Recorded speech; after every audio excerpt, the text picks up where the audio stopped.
Thank you for joining us for another episode of Cryptocurrent. Just one quick reminder. Cryptocurrent is a cryptocurrency and blockchain education platform that's bridging the gap between the curious newcomers who are just discovering the space and the thought leaders who are shaping its future. All opinions expressed by Richard Carthon, the Cryptocurrent team, and their guests on this show are exclusively their own opinions. You should not treat any opinion expressed by Richard, the team, and their guests as a specific inducement to make a particular investment or to follow as financial advice. This show and any other Cryptocurrent production is exclusively for informational purposes.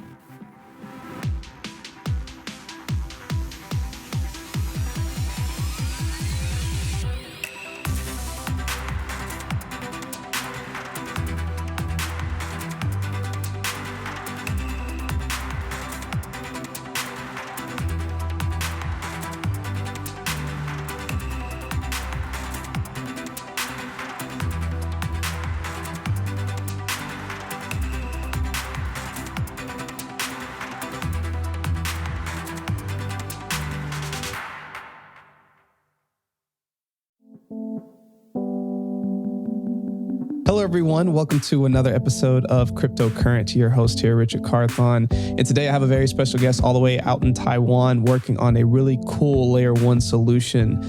We have David with Saito. How are you doing today? It's the beginning of the day for you and it's the end of it for me, but it's been a good day. So, things are great. Thanks for taking the time to talk to us today.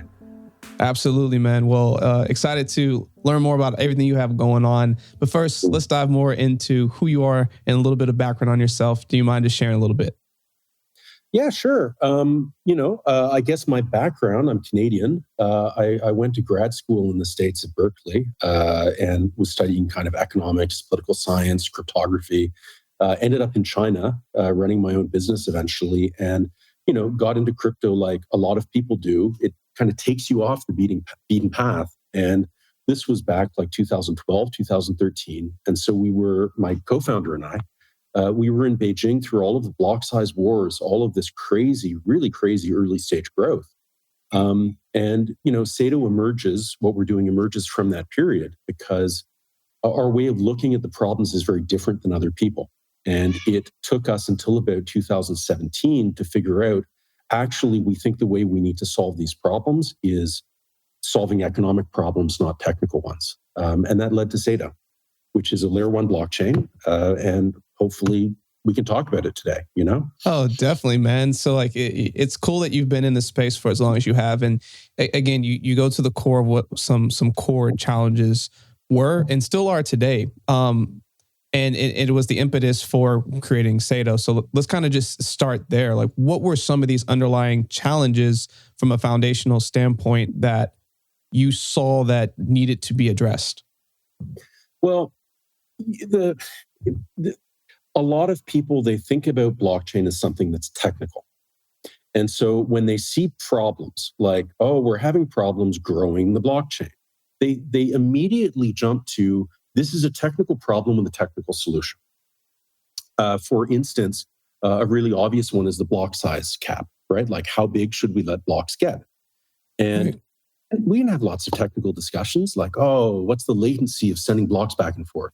And, miners, how big blocks can people actually process?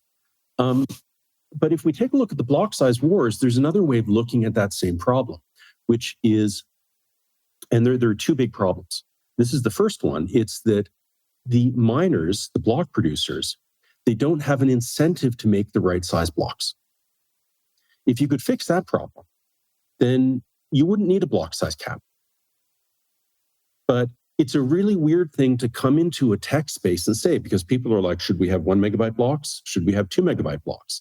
And if you come and you say, well, actually, you should fix the economic layer so that people are maximizing their profitability when they are maximizing the size of the blockchain, but it's not too big. That's a really weird thing to say. People really have difficulty grappling with it, but that's the solution that Saito actually comes up with for blockchain block size. There's another problem too. The second problem, another incentive issue, is it's like, what do we pay for? And a lot of people, if why do we pay for mining and why do we pay for staking? People have decided that this is what's proper to pay for because this is what Bitcoin does. Proof of work, proof of stake comes in. And there are a lot of real fundamental economic problems that this creates in other chains. One of them, you know about Infura, I imagine. Yes? Infura, yeah. Last time we were at the Stanford Blockchain Conference, the numbers we were hearing were that they were processing about 80 to 90% of Ethereum's fee flow, which means 90 cents of every dollar that the network collects goes through that one corporate-controlled server. Right. Now, if you're collecting 90 cents out of every dollar, you own that network because you control who actually gets ultimately to put that money in their pocket. And right now, Infura is being a good boy. It's sharing that with the other people on the network. And so there's this lovely land grab where everyone's like, yeah, let me set up a miner. Let me set up a validator. And they're not actually running infrastructure that gets people using the network and making fees. So everyone is kind of parasitically free riding on this company that is funded by Joe Lubin, an early ETH guy. But the network itself isn't sustainable. And we take a look at all of these proof of stake networks and the proof of work ones that are trying to scale. And what we see is actually what economics started predicting in the 1960s, which is that the networks are kind of falling apart into a monopolistic and oligopolistic corporate structure. Because at the end of the day, you need someone to pay for stuff. And if the network, the consensus layer isn't doing it, the free market has to. And again, this is why the incentives matter, because if if you say, well, we're going to let the free market do it, it doesn't mean the free market is going to be successful at doing it in the way you want it to happen, right? Like you can get market successes, but you can also get market failures. And because of the economic incentive misalignments, what we see in proof of work and proof of stake is market failures that lead to the data flows on the network being controlled by these big companies. And the solution for that is we actually need to pay for it in consensus. In consensus. Okay. So let's stick with those two problems at first. So first, it's just how big do we make these blocks on the blockchain, right? How much data do we put on, whether it's 1 megabyte up to gigabyte, et cetera. And it's not necessarily that we should be framing that way. It's like, how are we incentivizing the size of those? That's the technical framing. Everyone jumps into it. The first is, how can we make it so that if you're a block producer, you don't want to add more data than the chain can support? Right. Because if you fix that, you don't have a bloat problem. You don't need a block size cap. I mean, and one of the things is a lot of the times with devs who approach it as technical, you say, well, what's your solution? And they'll go like, oh, a megabyte, 1.5 megabyte. It's like, well, what information are you using to make that judgment? Like they have no idea. They have a preference based on their own viewpoint, but it's not objective. They really genuinely don't know. And they can't forecast what costs are going to be in the future. So you need a market solution. You need the market to be able to tell you, look, this is the optimal amount of data for me to put on. So that's one. The second one is really about value measurement. Right? Like all proof of work and proof of stake, we're paying the security providers and we're not paying anyone else. And well, that leads to market failures. It's like a company that pays you it's a house painting company. And what it's going to do is it's going to pay you to buy cans of paint. So if someone goes out and buys a can of paint, it will pay for that. But it's not paying for people to go out and paint houses. And it's not paying for salesmen to go out and get customers. So there are all of these activities that these networks need, like what Infura provides. Like somebody needs to get the block data to the users and to their wallets. That's like what Bitcoin.com does. That's what, Etherscan does. Anytime you're running, it's what Infura does. So there's all of this work and we're not paying for it either. And so, your incentive, if you're in the network, is, well, you don't want that job. Like, don't give me the job of collecting the money. I want the job of getting paid. And what's happened in the space is people like Vitalik, he says the job of the miners is to secure the network. He's totally wrong. The job of the miners is supposed to be to do what a network needs to make money. But in reality, there's a market failure there. Like all they do is focus on the thing that makes the money. So, that's a value measurement problem. And that's fundamental because if you have proof of work and proof of stake, how do you pay someone to go out and get money? Like, the algorithm can't do it. I could show up and say, hey guys, I collected $1 million for us. And people will say, okay, well, what's your proof? Because what happens is going to give money to some guy who shows up. And there's a lot of these technical solutions. Like there's a beautiful one with EOS where people are trying to design these technical constitutions and mechanisms to measure it, right? Where you've got master nodes, which have special rules for them, right? Like, that's no longer an open network because you've now got these special nodes that have special rules. And you can't just set one of those up. But the EOS story I heard, and I'm pretty sure it's not apocryphal, is that in the early days, they had 5 servers that were storing copies of the blockchain, full copies. And they needed those full copies of the blockchain to get paid. What it actually was a single server with 5 NIC cards. So it was all just on one hard drive. How do you measure that? You can't. People will cheat. Yeah. So if you're in a market, go ahead.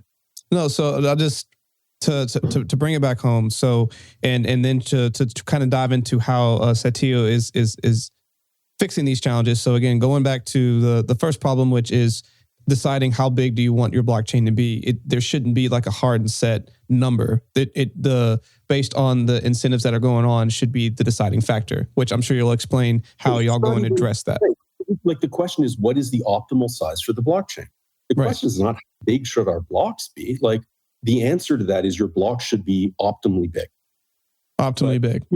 They should be optimally big, right? Like, you want the blockchain to, like, here's a thought experiment. And it kind of gets maybe to what people can think about this. If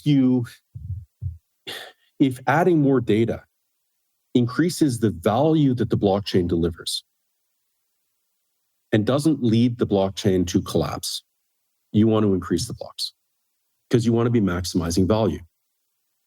That's what would be optimal.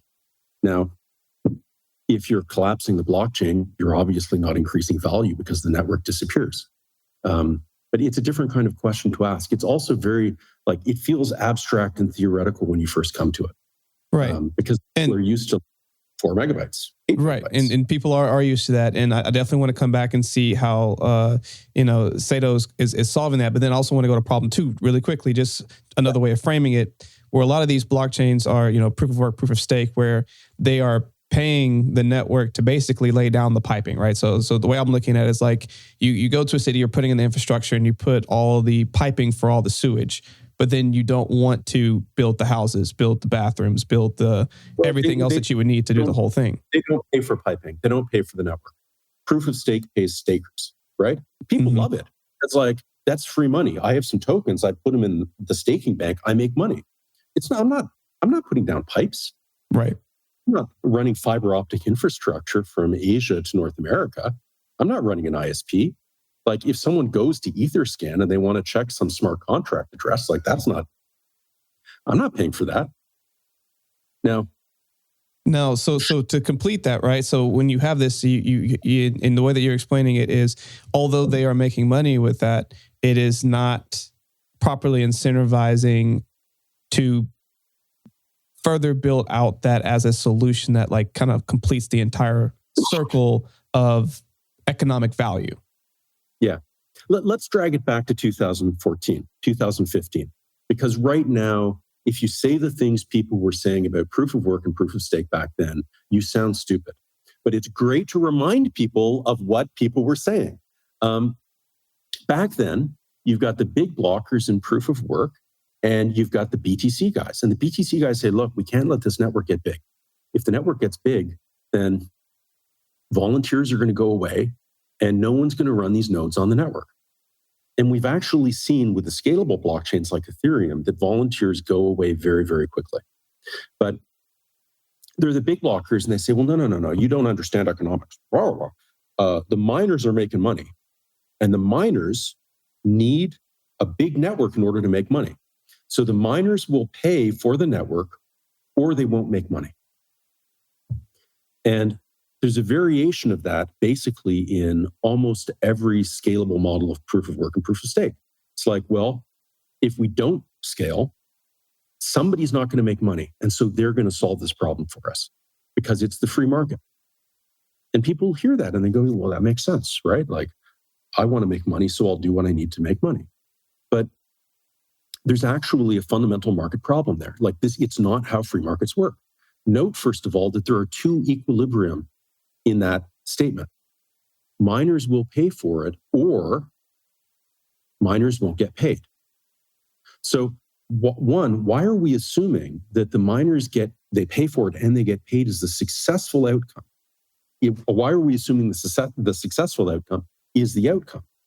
Well, we can't do that. That's like reasoning backwards. That's like saying we're all going to pay our tax because if we don't, we're going to be invaded by a foreign country. That might be true, but that doesn't mean that everyone's going to pay their tax. And, I think part of the problem is that a lot of the people, it's a very naive view of markets, which assumes the job of the free market is to solve their problem. But the job of the free market is not to solve their problem. The free market is just a set of incentives that leads you to a certain outcome. And what they're doing there is they're reasoning backwards from their desired outcome.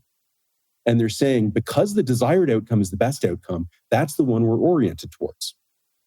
To give you an example of just how wrong this is, have you heard of the prisoner's dilemma? Yes. Right. So hopefully people listening have. You've got two guys and they're separated and the cops go to them and they say, look, if you rat out your friend, we're not going to put you in jail for very long. He's going to go in the tank for 20 years. And they're trying to get both of them to cooperate. If what people were saying in blockchain made any sense, the prisoner's dilemma would not be a problem because people would be like, well, of course the prisoners won't rat out each other because that would be suboptimal. Right? Like they reason backwards. The best outcome for everyone is that everyone doesn't talk to the cops. So nobody talks to the cops. But it's like, no, that's not how a free market works. What happens in a free market is people maximize they maximize their own profits. And that's have to look at incentive structure. And what that means is, the Nash equilibrium, if you know about game theory and you work through this stuff, it's the situation in which you'll do this regardless of what the other guy does. Because no matter what he does, that's what makes you best off. That's right. Real quick, I do just want to do a quick side note on this. So back in college or university, I took a negotiations class, and the very first day, we basically played this game where the goal was to win, period. And you were a gas station owner, and basically, if you both decided to put the same price, you both made the same amount of money. But if one decided to go a little bit lower, they were going to make 50% more than the other person. So you're supposed to talk, figure out, hey, what are we going to do?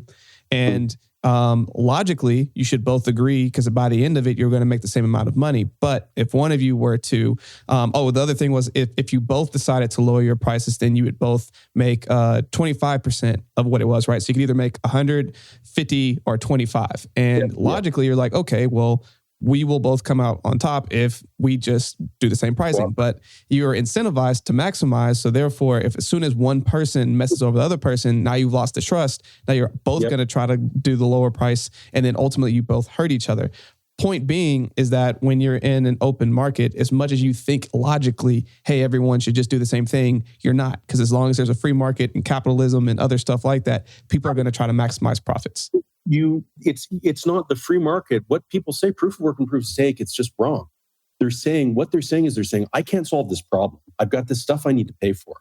The free market will take care of it because it's value. Mm-hmm. And they genuinely don't understand economics, and they don't understand free markets don't do that.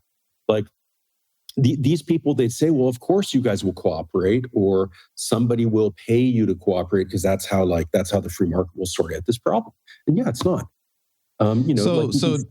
So David, we've addressed two major things, and these are two big problems. And now and I'm sure the audience is curious as well. Yeah. So how is it that you've now built up Saito to address those two issues? Well, do you want a technical discussion of the mechanism that solves them, or no high level of like, okay, how this is our approach to tackling both of these challenges? I mean, basically, you fix the incentives. What we have with the first problem is we have something we call it the transient chain. It's a looping blockchain where you put a transaction on the chain, and it kind of loops around. And at the very end, it's going to pay a tiny fee through consensus that jumps it to the top of the chain again. And the result is that new and old transactions are always competing for space on the chain. And the people that are making blocks, they maximize their income when they maximize the amount of data they can put on the chain. But if they put too much data on the chain, then they're paying higher costs than they need to pay. So the economic incentives basically lead to the optimal blockchain size. You can think of it as a form of rent, but it's a very smart form of rent. We've got like PDFs and slideshows and videos that talk about this. It's called automatic transaction rebroadcasting. It basically also solves a lot of problems on the side, like the blockchain can never get too big to collapse. So big it collapses, right? Because if it gets too big and the cost of supporting it gets really high, the people who are making blocks, they actually want to shrink it down because shrinking it down allows them to make more money. So that's the first solution. The second solution is understanding the problem. The problem is one of value measurement, right? So if we go back to the prisoner's dilemma, like, what are you cheating on? What you're really doing is you're doing some form of work that allows you to privatize gains, but allows you to socialize losses. And the socialized losses part are like, well, I'm going to get the staking income, but Infura will pay for fee collection. Someone else will pay for the server that's supporting light clients on the network. Like Ethereum, they've got huge issues with light client support. No one wants to run those servers because they're expensive. So it's like, well, I'll make money staking, but I'm not going to do that. Someone else can do that.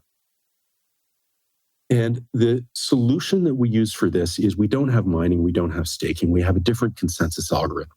And what it does is it measures the amount of money that people bring into the network. And people are paid for collecting money.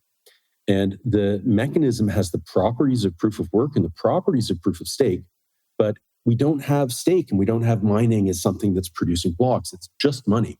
And what's really challenging for people at Saito is that this seems like it's a crazy idea because like we're spending money to make blocks and then we make the block and we make some money. Why can't I just spin this thing in circles like an engine? But that problem is actually what Saito solves. So the problems that Saito solve are with these money-only blockchain systems. And we do it basically by, if you're a block producer, you've got to pay people who collect the fees you've got to pay them. And if you don't pay them, it's going to cost you more money than it's worth. So the cheapest thing to do is to pay them the money that they're due. And the end result of this is that if you're playing this game in Saito, if you are using fees that come from real people, real users, you will make money. But if you're an attacker, you're going to have to spend your own money to try to compete, and you're going to lose much more of that than you can get back. So it's an economic game. It's not like a voting game. Proof of work and proof of stake are voting games. It's like, take this money, go out the back door, buy some mining, buy some staking, or rent it. Come back in, and whoever has 51%, we're going to give them all the money. Saito's not like that. So that is two interesting approaches to it, especially solving the first problem to where you have old transactions and new transactions competing basically for consensus and then getting rewarded for the optimal size. So basically, when you go back and look at different blocks on your chain, they are different sizes, which I think that in itself is unique. And then you have the other piece of it where things average out, right? Okay. Like if there's one block that's huge, the block producers have an incentive to hold the fees and make the next one slightly larger, right? Like no one wants a gigabyte block and then a megabyte block. But yeah, it's like the free market, the profit incentives are what regulate it. We don't need a developer going like, well, I think it's 2 megabytes now. Right. So that's constantly adjusting. And then from the other side of it, you have incentivized users who are coming on and using it that don't want to attack and try to manipulate it because it wouldn't benefit them to do so. It benefits them to cooperate and kind of work in a synergistic way so that they can optimize and spend the least amount of money while making the most amount at the same time? It solves a lot of problems. And it solves a lot of problems because these fundamental issues, the scalability trilemma, which isn't real, but that's an economic problem. And it's an economic problem in proof of work and proof of stake. The 51% attack is an economic problem. Like, what is that? That's, I can buy 51% of votes and collect 100% of the money. So, well, what is that? That's privatizing gain and socializing loss. The property that Sato's consensus mechanism guarantees is you will be paid. If you do 20% of the work, you will be paid your 20%, regardless of who produces the block. So Sato's got these wonderful properties that no other blockchain has. Like, you can have a single Google in the network that is producing 80% of the blocks in the network. And everyone else is perfectly happy because they can't attack. Because if they attack, they will go bankrupt.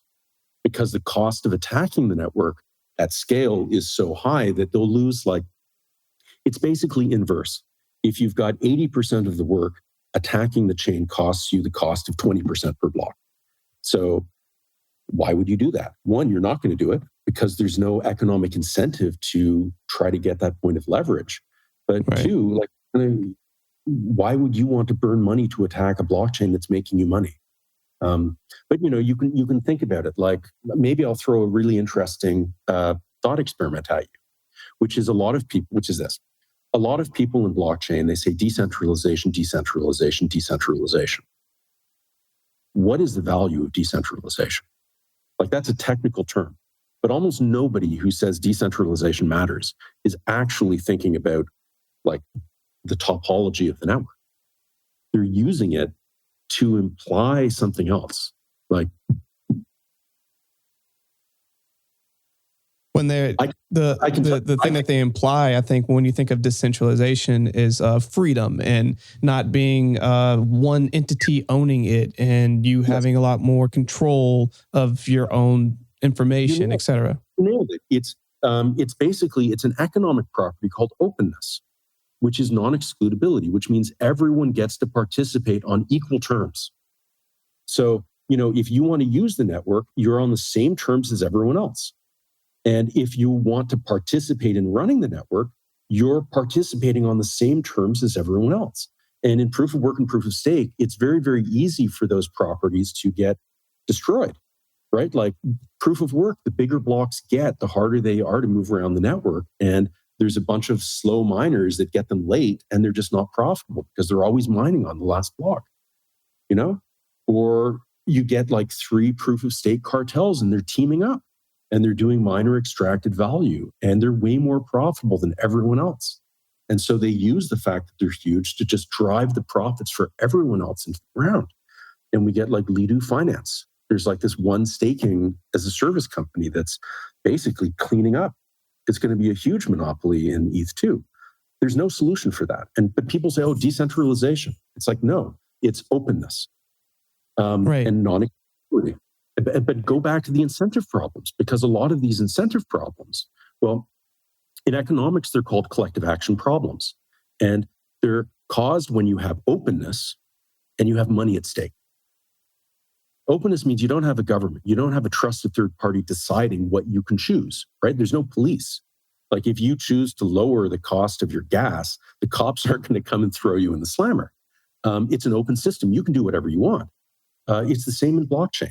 It's these people. And so there's these economic terms, economic concepts that Saito actually protects. And the problem with proof of work and proof of stake is that they don't. So with getting away from the concept of proof of work and proof of stake, which you say that Sato's creating its own mechanism to combat against both of these that truly help solve the challenges that have been talked about today? Or how would you describe that? Saito solves it. It solves it kind of, as I said, the work in the system is going out and collecting money. So what happens is people go out and collect money. People who are really good at that, they'll get a chance to produce a block. And then the network plays a game that picks someone who wins. And the person who wins is not likely to be the block producer. Sometimes it will be, though. So everyone who does the work of collecting money has a chance to get paid from the lottery. But no, if the block producer is like, I want to produce all these blocks, I'm attacking the network, they're spending all of their own money to do that. But their chance of getting it back is very small. So what Saito does is it does something that proof of work and proof of stake can't even approach. It guarantees that if someone is attacking the network, it will always cost them money, unless they are doing it with fees that are paid for by other people. So it's basically, Saito guarantees this fundamental property of Bitcoin, which is that you can, if you want to wait, you're making a transaction. You don't know if this guy's going to stab you in the back. So you want to wait 10 confirmations, 20 confirmations. Well, we can guarantee that cost will hold. And so you can wait however many you need to be safe. That's not the case with Bitcoin. It's not the case with proof of stake. It's the case until someone has 51%, or until the network loses the core properties of openness. And all of a sudden, there are a couple of big players who they can decide to do what they want.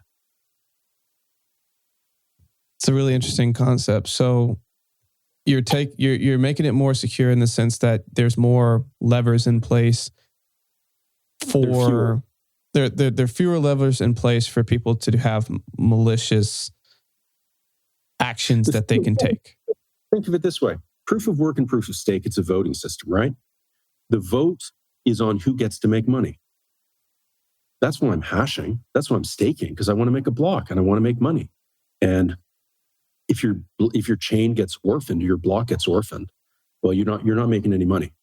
So we've got this big back door, which is the free market. You go out that, you take your money, you buy some hash, come back, and whoever's bought the votes, well, they get the money. That's why the cost of attack on proof of work and proof of stake is a maximum of about half. It's about half of the fees in the network. Saito, if you get to 51%, you can do whatever you want with the blockchain because you can always get all of the money. With Saito, our cost of attack is never negative. It's always positive. So if the blockchain if you've got a proof of work blockchain doing 100K in fees a day, and you've got a Saito blockchain doing 100K in fees a day, we're twice as secure as Bitcoin. In reality, actually, the cost of attack is much higher than 100%. But it's revolutionary in this sense, in terms of solving the economic fundamentals. And one of the ways we have to do that is the consensus mechanism doesn't have this back door, right? Because what do you do? You proof of work, you can't control what people are doing with hash power. You can't control who is buying and renting and colluding. And, the consensus mechanism can't see that. It's literally just have some money. Oh, who has the votes? So it's these very simple and gameable economic mechanisms. With Saito, because the work is collecting money, there's something that's really interesting. The only way you can attack that, if you don't have people giving you money, is to reach into your pocket, get your own wallet, and start spending your own money.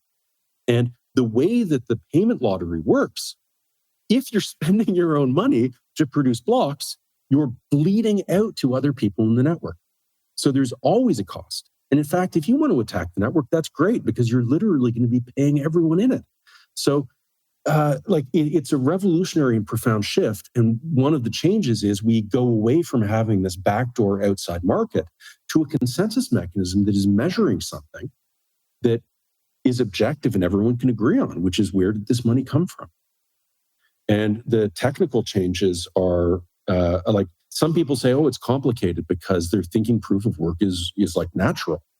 And they're thinking that having this outside market where people can game and conspire is normal. And it's no, Saito is much simpler.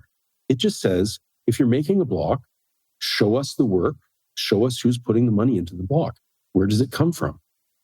And we're going to play a game that guarantees that if that money is yours, you're going to lose it. And the question is, how much can we force you to lose? And that's the really interesting security question, because we can force you to lose certainly more than 50%. Right. Well, I'll tell you what, man, this is when you look at foundationally and addressing these blockchain issues, Saito's really tackling them head on and coming out with a, like you said, a revolutionary approach to attacking these. But for someone who's listening to this, they're like, man, this is really interesting. I really like this approach. I really want to potentially build on this or use this, etc. What are some first steps they can take to start participating on the Saito blockchain? Come to Saito.io. We've got an arcade. So it's Saito.io/arcade. And people can actually use the applications that exist on the network. So it's a bunch of, right now it's heavily gaming because we need transaction volume. We need fee throughput for the network to be secure. So that's what we're building. But yeah, people can use the blockchain right now because there's like a lot of wonderful things that happen when you fix economics. Like I'll give you an example, Richard. When you fix the economics, well, we're fixing the 51% attack. And the solution is you find a way to give the money to people who were earlier in the network who collected the fee, right? So taking money away from the block producer and giving it to the routing node, it's like a tax. But all of a sudden, not only have we solved the 51% attack here, but we're paying these guys who were earlier in the routing network. So we're paying Infura. Because if you are making a transaction or you're running an application in Ethereum, for instance, you're connected to Infura and you send your transaction to them. So with Saito, if you send your transaction to someone, you're paying them because they get a portion of the fee statistically on average, because that's how you have to tax the block producer. You got to say you're making a block, but you're making it with this work that these other guys did payment for. So you've got to give them a claim on payment. What that means is, in proof of work, not only is the security much higher in Saito, but in proof of work, you're spending 100% of network revenue on average on hash power. Like you're just burning it. And so, well, you still got to pay for Infura. They still need the business model. So either they're going to add on extra fees or they're going to do what firms do, which is they're going to say, well, we've got these transaction fees and we're going to sell them to a guy because he's going to give us a cutback. None of those are good solutions. If you, if they monetize the data, the network loses its property of openness. No one can come in and set up a server because you're not going to make any money. So this property of openness, of non-excludability, the free market is going to destroy it. It's what we're seeing with all of the scalable proof of work and proof of stake blockchains. The more they scale, the more the free market is having to monetize data and close access to the ability to make money. But yeah, going right back to the original point, Infura and Saito, it makes money. So if you're using the blockchain and you connect to a server and the server's running some games, it's running poker, we've got a bunch of board games. If people are playing that game, they're paying the server because they're making transactions and they're giving them to the server. So all of a sudden, the money that's flowing into ASICs and mining is now flowing into data centers and ISPs and data provision. So the things we can use the blockchain for, we can use it for a lot more because we don't need to rely on volunteer nodes to run these P2P data. If you want to make money, set up a server and tell users to come and connect to you. And it's going to cost you. You're going to have to spend money on a good server and you're going to have to spend money on bandwidth. But that's our form of mining. Right. So it's the stuff that's useful is the form of mining, not the stuff that's useless. So there's a paradigm shift. It affects the entire way the blockchain works. And you got to get people to get involved and participate. And by getting people to do these transactions and be a part of it, they can participate in truly earning the money that's incentivized by utilizing this blockchain. So I think, again, that's a really cool approach. And David, you've given us a ton of really good information today. But, as we kind of wrap up today, what is a final thought that you want to leave with all of our listeners? I would say that to us, the problems that Saito solves are not addressed elsewhere in the industry. And, we've got a video that someone put together. Have you seen Ready Player One? Yes. Good. It's a fun film. I think it's actually Spielberg's best in ages. But there's that scene with the race with Parsifal where, they're having the race and all of the cars scream off. And he turns around and he starts driving backwards. And that's what Saito is. we're in some ways, we're a bet on proper economics and ideas. But for everyone who believes in the project, it's a revolutionary paradigm shift on the scale of Bitcoin. And so I'd encourage anyone who is really interested in how do we scale a blockchain to come and learn more. There's a ton of substance. We've got lots of videos, white paper, all of that stuff. But yeah, it's not easy. We've got a great Telegram group where people can come and ask questions too. But yeah, don't assume that because people are throwing these tech like dank sharding in Ethereum, don't assume that because people are saying this, they actually know what they're doing. They generally don't. A lot of what passes for technical progress in proof of stake and DAGs and proof of work circles is some developer hard coding economic variables and saying, okay, we're going to do this, and it's just not going to work. So yeah, come learn about Saito. It's a bit of a rabbit hole, but if you fall down, you'll end up in a much better place. Excellent. Well, you did definitely given me a lot to think about, and I think the approach there's definitely a lot of things that challenge the norms that have been set up as current crypto realities. So, thank you for a great conversation, challenging some of my own thinking. I'm sure challenge a lot of the thinking of our listeners out there. I know I'm keen on learning a little bit more about what's going on with Saito. So, everyone listening, make sure you go check out saito.io. That's Saito. David, thank you again so much for spending some time with us. And of course, for everyone listening, you have one more thing? No, I was just going to say thank you. Hopefully, people who've done game theory, they kind of get it. People who don't, they often have problems with this, but it's optimal if everyone pays. And it's like, yeah, but you don't want to. It's more optimal if you don't pay. And they're like, oh, right. Yeah, okay. No, absolutely. Well, everyone, make sure you go and check out saito.io, and everyone listening, stay cryptocurrent.